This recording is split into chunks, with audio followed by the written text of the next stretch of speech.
Hi everybody, thank you for coming. We really appreciate it. So, Dad's book took about 10 years to make.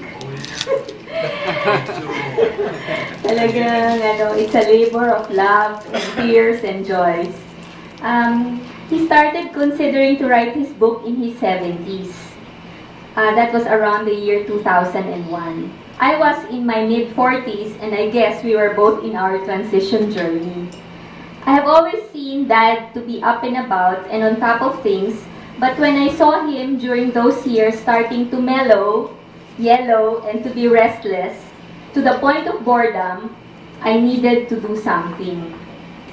I came across a quote: "Your life is not complete until you have planted a tree, sired a son or a daughter, and written a book." Dad had done the first two, and so I suggested that he write a book. Soon thereafter, he started writing his autobiography. He had always been articulate and creative with words, so it was within his interest and competency. The first manuscript was finished in 3 years, sometime 2004. We had found an editor who suggested that we get a creative writing tutor for Dad to polish his writings into a literary publishable format. For the next 2 years, up until 2006, Dad worked with a creative writer and an editor to revise and rewrite his book. The process was tedious. Dad began to grow impatient, saying he didn't have time much left at 75 years old. He worried that he wouldn't see the book into fruition. From 2006 to 2008, time was taken to validate the facts in the manuscript and to collect photos for possible inclusion in the published book. But then the editor disappears. This was a major frustration for Dad. Without an editor, he could not continue, and so he stopped working on the book. We tried to approach several publishing houses to print the book as it is, but it was repeatedly rejected because it did not conform with their publication qualifications or standards. This was a big blow. Dad began to doubt himself and his work. I resolved that the only way to see the book through was to do it ourselves. Because addressing certain health issues was prioritized, we set aside the book for a while.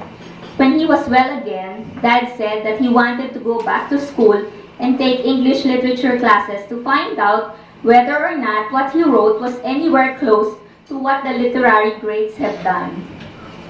So we enrolled Dad for an audit class in English literature at the Ateneo de Manila in 2010.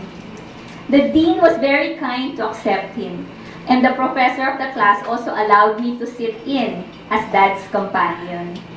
Dad diligently attended each session, prepared, and finished the whole semester.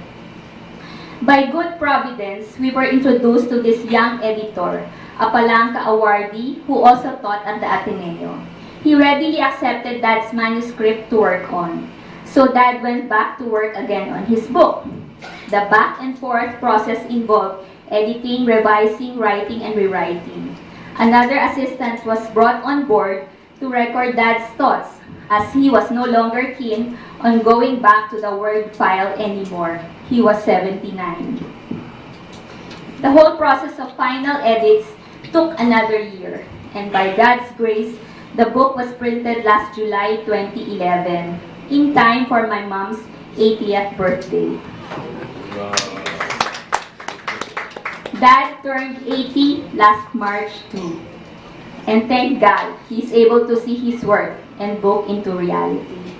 To all those who helped us in this book-making journey, maraming salamat po.